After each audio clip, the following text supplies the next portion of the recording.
Is this Queen's overlooked classic? Coming up next on Music Meanderings.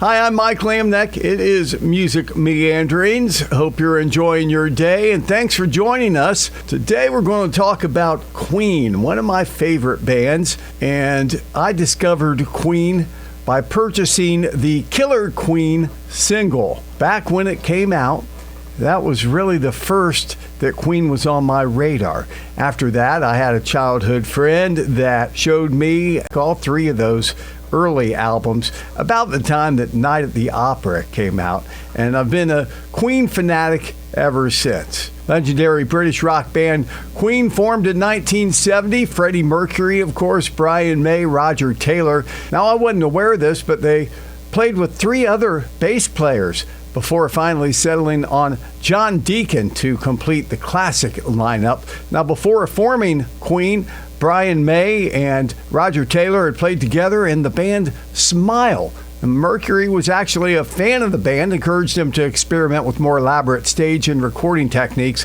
and then he suggested the name Queen for the new band, and they released their self-titled album in 1973. However, the album drew little mainstream attention, and the single Keep Yourself Alive sold poorly. Hoping for better results the second time around, the band started to record their second album, Queen 2, in August 1973. Now able to use regular studio time, they decided to really dig in and experiment a little bit with the technology. The album was divided into side white and side black to depict good versus evil. Although Freddie Mercury says that was a concept they developed at the time, but it really doesn't have any special meaning, and the album is not a concept album. Side white is lighter in musical tone, though, than side black. Brian May wrote most of the songs on side white, and Freddie Mercury wrote all of the songs on side black. Brian May used the technology available to create a beautiful multi-layered guitar introduction to the album called Procession. Very royal sounding, and it flows right into Father to Son, which in turn leads right into White Queen as it began. And then the poppy Someday One Day is next, followed by the side closing track, Loser in the End.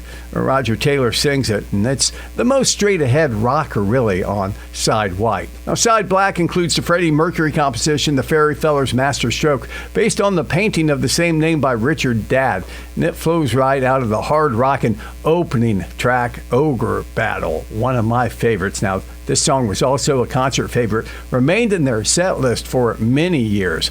The ballad Nevermore showcases Mercury's vocals and layered backing vocals, and the adventurous The March of the Black Queen features tempo changes and a very classic Queen sound. In fact, for me, this is the track on the album that really brings in that classic Queen sound that we would grow to know and love. It's really first heard on March of the Black Queen. That song really epitomizes the direction the band was heading.